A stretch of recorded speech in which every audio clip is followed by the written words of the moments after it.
Hello everyone, কেমন আছেন আপনারা? আশা করি ভালো আছেন। আমিও ভালো আছি।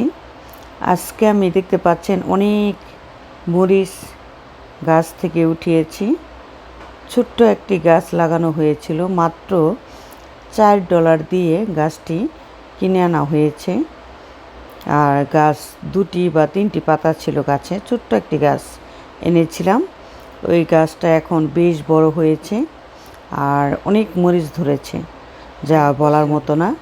প্রায় 200 মরিচ হবে ধরেছে। আমার 2 মেয়েদের দিয়েছি এবং এখানে ডক্টর আছে, ডক্টরদের দিয়েছি। আরও 2-1 জনে নিয়েছে এবং অলরেডি দোকানে গিয়ে, বাংলা স্টোরে গিয়ে 35টা মরিচ বিক্রিও করেছি। কারণ এত মরিচ, এগুলো কি করব একটা গাছের মধ্যে। দেখেন লম্বা লম্বা মরিচও ধরেছে। তাই আজকে চিন্তা করলাম একটু মরিচের আচার বানাই, কারণ এখন ঝাল খেতে পারি না, পেট ব্যথা করে। আর আপনারা তো জানেন কামরাঙ্গা মরিচ প্রচণ্ড ঝাল, এই ঝালের জন্য খাওয়া যায় না। আর আপনাদেরকে গাছটা দেখায়, দেখেন ছোট্ট একটি গাছ এনেছি, দেখেন কত বড় হয়েছে, বেশ বড় হয়েছে এবং টপের মধ্যে। টপটা এত বড় না, ছোট। আর এপাশে দেখতে পাচ্ছেন লম্বা মরিচের গাছ, বেশ লম্বা লম্বা মরিচ ধরেছে, এটাও ঝাল আছে।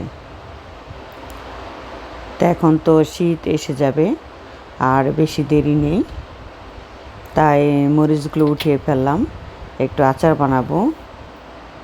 আর তিতা করলা তো আমরা অনেক খেয়েছি। আর আজকে আমি রান্না করব লাউ দিয়ে, আলু দিয়ে, চিকেন দিয়ে রান্না করব লাউ তরকারি। তাই সব কেটে নিলাম। আর এখানে চিকেন কষানো হচ্ছে। চিকেনটা একটু কষিয়ে তারপর বাটিতে উঠিয়ে রাখবো, তারপর লাউগুলো দিব। কারণ লাউয়ের সাথে আবার চিকেন কষানো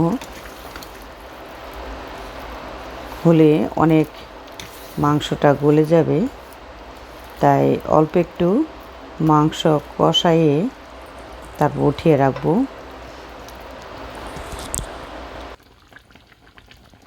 আর যখন মরিচের আচার বানাবো, তখন আপনাদের অবশ্যই ভিডিও দেখাবো মরিচের আচার কিভাবে বানাতে হয় এবং আমি কিভাবে বানাই সেটা আপনাদের সাথে শেয়ার করব।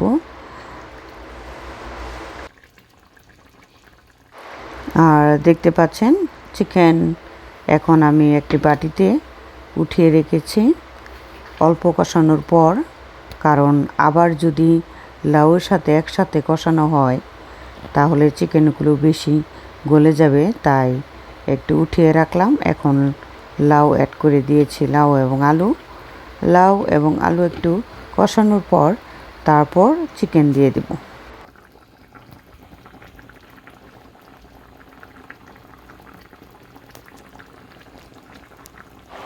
তরকারি প্রায় হয়ে গেছে, এখন নামিয়ে ফেলেছি। এখন আমি রান্না করব লাউর ছিলকা দিয়ে এবং ইলিশ মাছের মাথা দিয়ে এবং মাছ দিয়ে ভাজি রান্না করছি। দেখতে পাচ্ছেন লাউর ছিলকাটা খুব কড়া ছিল, তাই ভাজি রান্না করলাম। ভিডিওটি আপনাদের কেমন লেগেছে? যদি ভালো লেগে থাকে তাহলে অবশ্যই একটি লাইক দিবেন এবং আমার ইউটিউব চ্যানেলটি সাবস্ক্রাইব করবেন।